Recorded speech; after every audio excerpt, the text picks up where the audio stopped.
La tentative récente de Vladimir Poutine de renouer avec Donald Trump a échoué.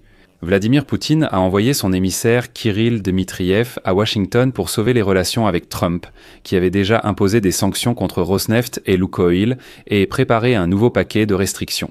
Et aujourd'hui, il a même déclaré publiquement qu'il ne rencontrerait Poutine que si ce dernier montrait publiquement qu'il était réellement prêt à conclure un accord de paix avec l'Ukraine. Et voilà que l'émissaire de Poutine, Kirill Dmitriev, arrivé d'urgence à Washington juste après l'annonce des sanctions et qui donne maintenant des interviews en attendant une rencontre avec Steve Witkoff, a déclaré que la Russie abaissait ses exigences et était même soi-disant prête à signer un accord de paix avec l'Ukraine. Dmitriev fait tout son possible pour montrer au public américain que la Russie soutient pleinement le plan de Donald Trump concernant l'Ukraine, et que, soi-disant, c'est Kiev qui refuse un accord immédiat. Dmitriev a même déclaré que le Kremlin est déjà prêt à un cessez-le-feu immédiat, mais seulement si cela conduit à une paix durable. En même temps, Dmitriev a affirmé que l'Ukraine aurait commencé la guerre, pas la Russie, et qu'il faut maintenant protéger tous les russophones en Ukraine, territorialement, quoi que cela signifie.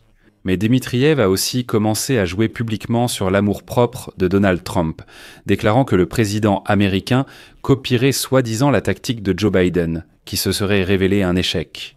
Mais dans toutes ces interventions de l'émissaire de Poutine, un autre point important ressort. Au Kremlin, on est très mécontent que Trump ait écarté Steve Witkoff des négociations avec les Russes et l'ait remplacé par un secrétaire d'État plus intelligent et plus professionnel.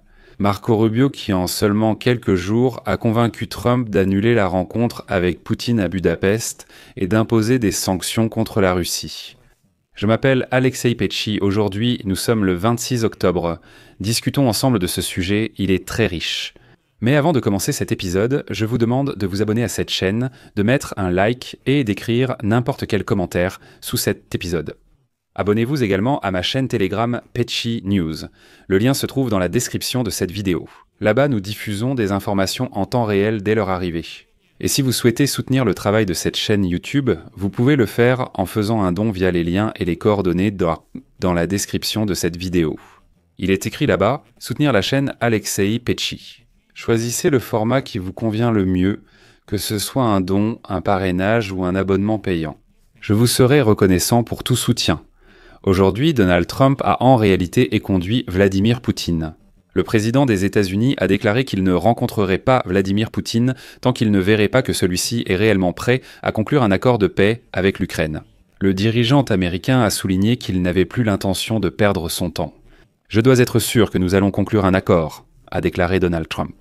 Le chef de la Maison-Blanche a ajouté qu'il avait toujours eu d'excellentes relations avec le président russe, mais qu'il était très déçu par le refus de ce dernier de mettre fin à la guerre contre l'Ukraine. Et cette phrase est aujourd'hui devenue l'apogée du changement de rhétorique de Donald Trump. Avant cela, Trump avait non seulement annulé la rencontre avec Poutine à Budapest, mais c'était aussi une première durant son second mandat. Il a sanctionné les géants pétroliers russes et tente de pousser l'Inde et la Chine à réduire fortement leurs achats de pétrole russe. Je vais m'arrêter ici pour en parler plus en détail car c'est important. Des sources à la Maison-Blanche ont indiqué que la position de Donald Trump avait été fortement influencée par le secrétaire d'État Marco Rubio la veille. Je vais rappeler brièvement la chronologie. Dès le début, Donald Trump a nommé 2 envoyés spéciaux chargés de mettre fin à 2 conflits. L'un entre Israël et le Hamas au Moyen-Orient et l'autre entre l'Ukraine et la Russie. Ces 2 envoyés spéciaux, comme vous le savez, sont Steve Witkoff et le général Kit Kellogg. Le général Kellogg a ainsi présenté sa vision de la fin de la guerre russo-ukrainienne avant même l'élection présidentielle de 2024. Cette vision était très simple. Si l'Ukraine refuse la paix, mais que le Kremlin l'accepte, alors toute aide à l'Ukraine est coupée et Kiev est, en fait, forcé d'accepter des négociations.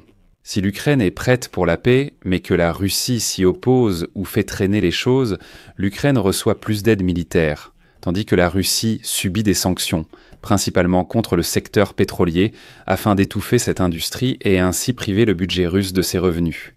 Mais plus tard, comme vous vous en souvenez, la Russie a déclaré que Kellogg était trop pro-ukrainien et que Marco Rubio ne convenait pas du tout comme négociateur.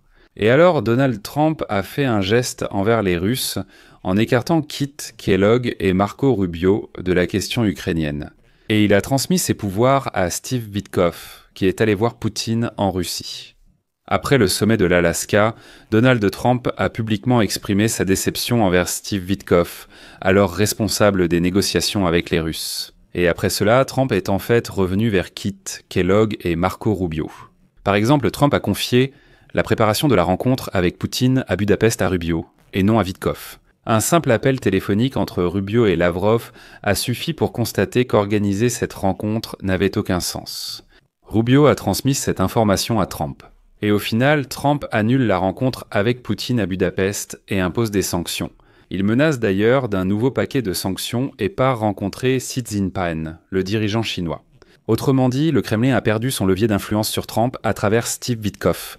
Et avec quel autre Russe, à part Poutine, Steve Witkoff a-t-il le plus communiqué ? Ici aussi, il est important de se rappeler, avec ce même Kirill Dmitriyev. Et voilà que Dmitriyev se retrouve à Washington après l'annonce des sanctions américaines contre la Russie. Nous revenons à la situation actuelle. Pour plus de clarté, procédons dans l'ordre. Après le revirement soudain de Donald Trump, qui cette semaine a imposé des sanctions contre Rosneft et Lukoil, ainsi qu'annulé le sommet avec Poutine à Budapest, le Kremlin envoie en urgence aux États-Unis son principal négociateur sur l'Ukraine. Kirill Dmitriyev, chef du fonds russe d'investissement direct, qui avait noué des liens avec Donald Trump lors de son premier mandat, arrive à Washington vendredi. Il est amusant de noter qu'il est ignoré à Washington depuis 3 jours, car il distribue Internet partout. Dmitriyev lui-même a déclaré qu'une rencontre avec un haut fonctionnaire avait été fixée depuis longtemps et qu'elle n'avait pas été annulée à Washington. C'est pourquoi je suis venu et maintenant j'attends qu'on m'appelle. Tout est déjà connu de Steve Witkoff.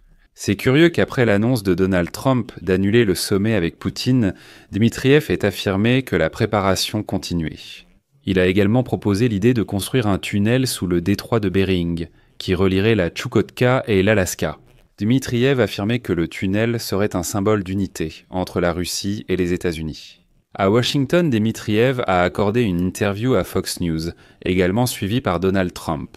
Et après cette interview, certains médias ukrainiens, ukrainophones, russophones ont déclaré à tort que Dmitriyev avait commencé à céder. Il a suffi que Trump impose des sanctions. L'émissaire de Poutine aurait affirmé leur volonté de concession sur l'Ukraine. Mais non, en réalité, la Russie n'a pas cédé d'un millimètre sur ce qu'elle exigeait auparavant. Analysons donc la déclaration principale de l'émissaire de Poutine à Washington. Donc, le Kremlin sait très bien que Trump hésite encore, et c'est toujours Steve Witkoff qui aidait à faire pencher Trump du côté russe. Mais comme nous le savons déjà, Witkoff a été un peu écarté de ce dossier, et les Russes ont paniqué. Et qui, parmi les Russes, est le plus proche de Witkoff ? Et qui peut proposer des affaires que Donald Trump aime tant ? Exactement, ce même Kirill Dmitriyev. La mission de l'émissaire de Poutine est donc simple, convaincre Donald Trump. Et surtout, le chemin le plus court vers la paix passe par Witkoff, et non par Marco Rubio. Et vous vous souvenez que maintenant, c'est justement Marco Rubio qui est aux commandes ? Dans l'idéal, le russe Dmitriyev aimerait opposer Witkoff et Rubio. Dmitriyev essaye simplement de montrer que Rubio complique tout. Forcer l'Ukraine à capituler, comme le suggère Witkoff, mettrait rapidement fin à cette histoire. Je vais maintenant citer quelques phrases de Dmitriyev lors d'une émission sur Fox News. Dmitriyev simplifie délibérément la position russe, sachant qu'au sein de l'administration Trump, personne, à part peut-être Marco Rubio, ne peut vraiment comprendre ce que l'on entend réellement par les causes profondes du conflit. Comme disent pour toujours les Russes, voilà soi-disant des concessions de la Russie. Dmitriyev affirme qu'il n'y a que 3 points pour un règlement pacifique, tous conformes aux propositions de Donald Trump. D'abord, il s'agit de garanties de sécurité pour l'Ukraine. Dmitriyev affirme que la Russie est ouverte à de telles garanties de sécurité, mais Dmitriyev ne précise pas ce que sont exactement ces garanties. Et cela, en fait, c'est Istanbul 2022 où la Russie a un droit de veto sur toute aide étrangère à l'Ukraine. C'est-à-dire que la Russie attaque et la Russie bloque l'aide militaire. C'est déjà une vérité évidente pour les Ukrainiens et pour Marco Rubio. Il semble et lui aussi comprend l'absurdité de cette proposition. Witkoff estime que l'idée n'est pas mauvaise et disait « Écoutez, Poutine, je suis d'accord, nous tardons sur les garanties de sécurité, alors concluons un accord. » Deuxièmement, Dmitriev déclare qu'il faut résoudre la question territoriale où vit la population russe, qui selon lui a été attaquée par les troupes ukrainiennes avant même le conflit. D'abord, de quelle foutue population russe en Ukraine parle-t-on, qui aurait soi-disant été attaquée par l'armée ukrainienne? Mais la Russie n'est-elle pas en train d'effacer de la carte précisément les villes où vivait objectivement la plus grande partie de la population russophone? N'est-ce pas le cas? Deuxièmement, ce message sur, je cite, « les troupes ukrainiennes ont attaqué avant même le conflit » s'adresse à ceux qui ne sont pas du tout au courant. Avant quel début du conflit? Lequel? La Russie a déclenché la guerre contre l'Ukraine en 2014. Pas en 2022 comme beaucoup pourraient tort le penser. Mais revenons à la protection de la population russophone. Je ne vais pas m'étendre, je vais simplement vous montrer un extrait de la propagande russe le même jour où ce Dmitriev racontait toutes ces absurdités à la télévision américaine. Rédacteur. Correcteur A. Koumakova. Il n'y aura pas de vie ni à Kharkiv, ni à Poltava, ni à Nikolaïev, ni à Odessa. Il n'y aura plus ces villes et il n'y aura plus Kiev. Si les civils ne comprennent pas qu'ils ont été choisis comme chair à canon et ne renversent pas leur pouvoir nazi. Et si vous n'en avez pas la force, au moins partez de ces villes, comprenez qu'on vous utilise comme bouclier humain, mais vous n'avez pas la force de partir. Excusez-moi, je vais vous rappeler le destin de Sodome et Gomorrhe. Là-bas, il y avait sûrement aussi des habitants.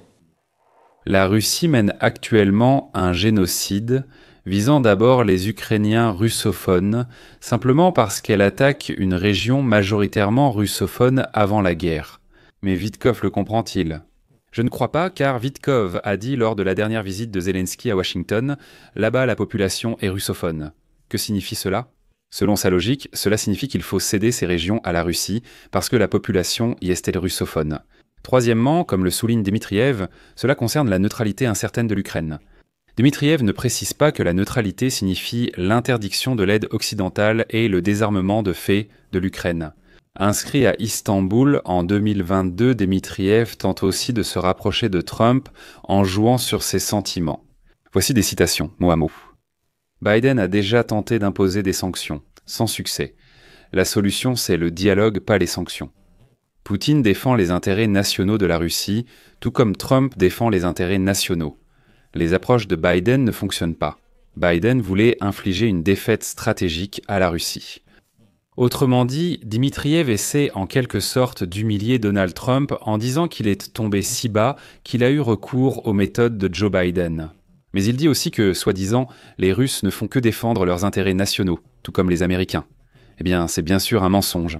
Eh bien, ne serait-ce que parce que Trump ne mène pas de guerre de conquête visant à anéantir des nations entières. Eh bien, la phrase la plus drôle de Dmitriev est celle-ci. Nous ne croyons pas que les sanctions auront un impact significatif sur l'économie russe, parce que les prix du pétrole vont augmenter et la Russie va simplement vendre moins d'essence à un prix plus élevé. Dmitriev, et les sanctions? Ça ne te dérange pas, alors pourquoi Washington? Que s'est-il passé ici? Je note que Dmitriev est également intervenu non seulement sur Fox News, mais aussi sur Cable News Network, mais là-bas, on lui a posé des questions complètement différentes. Pour résumer très brièvement, Dmitriev, il a esquivé au maximum, sans succès. L'animatrice Melania a dit à Trump « Comment frappez-vous les maternités ?» Dmitriev a répondu « Je ne suis pas militaire, mais les militaires disent que nous ne frappons que des cibles militaires. D'ailleurs, avez-vous remarqué le nombre bien plus élevé de victimes civiles ailleurs dans le monde ?» L'Ukraine a d'abord attaqué les russophones. Beaucoup de désinformations circulent à ce sujet. Le présentateur dit « Monsieur, avec tout le respect, j'ai vu tout cela moi-même en Ukraine. » Cette semaine, vous avez bombardé une maternelle à Kharkiv. Dmitriev répond « Bien sûr que non, nous n'avons pas bombardé de maternelle. Parfois, la défense aérienne ukrainienne touche ses cibles, mais je ne suis pas militaire. En gros, c'est tout le russe mal lavé. » Et écoutez simplement les paroles de Dmitriev. Les Russes, soi-disant, ne frappent pas les cibles civiles, mais s'il y a des victimes civiles ailleurs dans le monde, alors pourquoi, en gros, les Russes n'auraient-ils pas le droit de le faire? Et d'ailleurs, c'est l'Ukraine qui a attaqué en premier, si vous ne le saviez pas. Et ça, justement, c'est déjà une attitude de type nazi, cette idée que l'Ukraine a attaqué la première. Et comment crient les hitlériens au début de la Seconde Guerre mondiale? Nous n'avons pas attaqué la Pologne, ce sont les Polonais qui auraient attaqué Gleiwitz. N'est-ce pas ce que criaient les hitlériens, les nazis? Et là, Dmitriev dit « Ce n'est pas nous qui avons attaqué, c'est l'Ukraine qui a attaqué. » Qui? Le Donbass. Pour avoir affirmé que la Russie n'a pas bombardé la maternelle à Kharkiv et que c'est la défense contre aéronefs ukrainienne, j'espère que Dmitriev brûlera en enfer. À Kharkiv, à la maternelle. Il y a eu au moins 2 frappes ciblées consécutives de drones. Ce n'est pas un impact accidentel de débris. C'est une frappe directe de 2 drones. Et la cerise sur le gâteau. Dmitriev a clairement déclaré que la première dame Melania, pour reprendre ses mots, ment carrément à Trump au sujet des frappes russes contre les civils. Qu'est-ce que tu en dis, Donald Trump? Je vais mettre des points de suspension ici. Donnez votre avis et vos conclusions dans les commentaires sous cette vidéo. Abonnez-vous à la chaîne, activez la cloche et n'oubliez pas de mettre un like. C'est tout pour aujourd'hui. Prenez soin de vous. À bientôt.